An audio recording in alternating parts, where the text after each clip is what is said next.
Assalamualaikum warahmatullahi wabarakatuh. Saya Rahman Ari akan menjelaskan sedikit poin di pembahasan masa Orde Lama perkembangan Islam.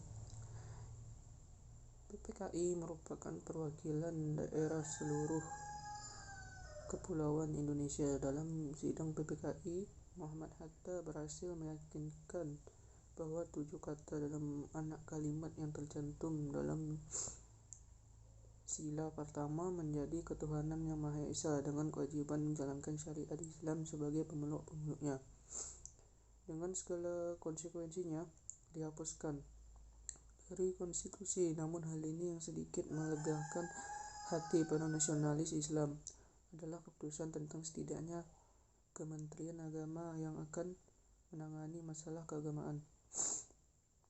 Meskipun Departemen Agama dibentuk, namun hal tersebut tidak memerdekakan konflik ideologi pada masa setelahnya.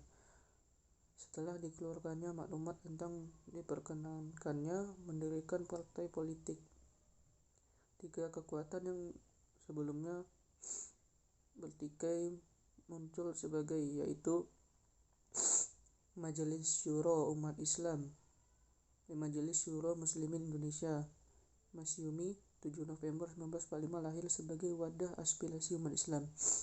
Partai Sosialis yang mengkristalkan falsafah hidup Marxis berdiri 17 Desember 1945.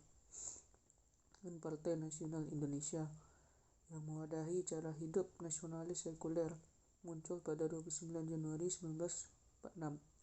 Partai-partai yang berdiri pada saat itu dapat digolongkan dalam 3 aliran utama ideologi yang ada tersebut. Sejak tahun 1950 sampai 1955, BNI dan Masyumi terlibat perselisihan mengenai peran Islam dan peran komunis. Tetapi kalangan Muslim sendiri saling berseberangan. Misalnya pada tahun 1952, Nahdlatul Ulama menarik diri dari Masyumi dan menjadi partai politik yang berdiri. Terjadi pula perselisihan antara kaum tua dan kaum muda, dan antara Muhammadiyah dan NU mengenai orientasi keagamaan. Pergolakan yang terselesaikan antara beberapa partai politik yang mengantarkan sebuah pemilihan nasional atau pemilu. Tahun 1955 yang terbukti sebagai sebuah peristiwa yang menentukan dalam sejarah Islam. Pemilihan umum tahun 1955 tersebut mengkonsolidasikan bentuk dari ideologi Indonesia dan organisasi sosial, bahkan mengembangkan sebuah kelanjutan dari masa lalu yang nyata Indonesia sejak masa itu sampai sekarang. Beberapa partai Muslim telah berjuang untuk menyadari bahwa meskipun Indonesia secara mayoritas adalah sebuah masyarakat Muslim, namun partai Muslim merupakan sebuah minoritas politik. Orde Lama, munculnya Orde Baru dianggap sebagai kemenangan bagi umat Islam karena ada andil dalam pembentukannya, sehingga umat Islam menaruh banyak harapan dari pemerintah, khususnya kesimpulan untuk berkiprah di bidang politik. Namun realitasnya hal ini tersebut tidak mendapat perhatian dari pemerintah rezim baru Orde Baru, karena pemerintah Orde Baru lebih berorientasi pada pembangunan ekonomi. Hal ini semakin menguat lagi dengan adanya campur tangan pemerintah terhadap partai politik pemerintah. Dengan adanya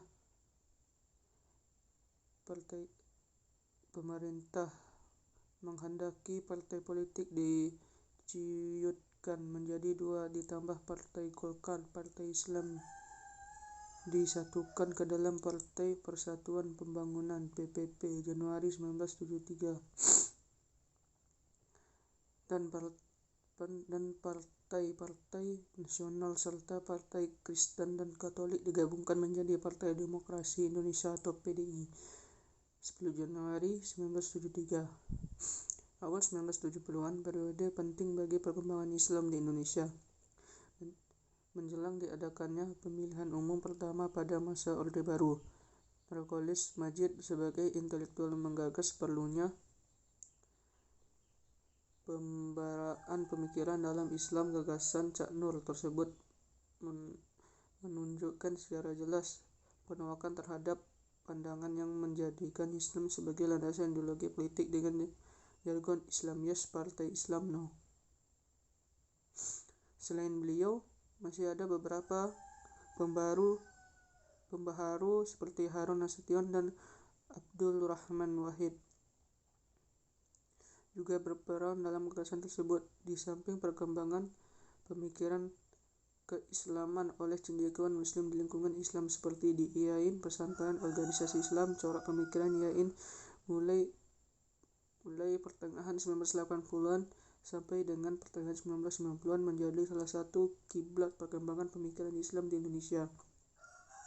Perkembangan pemikiran di IAIN ditandai dengan maraknya kajian keagamaan yang menggunakan pendekatan ilmu sosial. Pada masa ini pula, perkembangan yang perlu dicatat adalah munculnya ide reformasi fikih yang diusulkan oleh ulama Indonesia, misalnya Hasbi al-Shiddiq dan Hazim, yang keduanya meninggal dunia pada 1975. Hasbi al-Shiddiq mengajukan fikih Indonesia dan berusaha menekankan pentingnya merevisi fikih tradisional yang tidak mempertimbangkan karakteristik komunitas Islam di Indonesia, sedangkan Hazairin mengajukan konsep fikih mazhab nasional dengan tujuan agar lebih relevan dengan adat dan budaya di Indonesia. Kesimpulan, berdasarkan pemaparan di atas dapat diperoleh beberapa kesimpulan sebagai berikut. Proses masuk Islam di Indonesia berjalan damai tanpa ada paksaan di bawah mubalik yang kebetulan berprofesi pedagang. Kegiatan pedagang tersebut merupakan penopang dalam proses Islamisasi secara umum dan masuk di Indonesia pada tahun pertama Hijriyah bertepatan dengan tahun ke-7 dan tahun ke-8 Masehi. Daerah yang pertama tempat tersebarnya agama Islam adalah pesisir Sumatera Utara. Islam di Indonesia pasca kemerdekaan terlihat pada masa Orde Lama dan masa berlakunya UUD 1945, Konstitusi RTS 1949 dan UUDS 1950, berada pada tingkat pengaktualisasian ajaran Islam untuk dijadikan sebuah dasar dalam bernegara.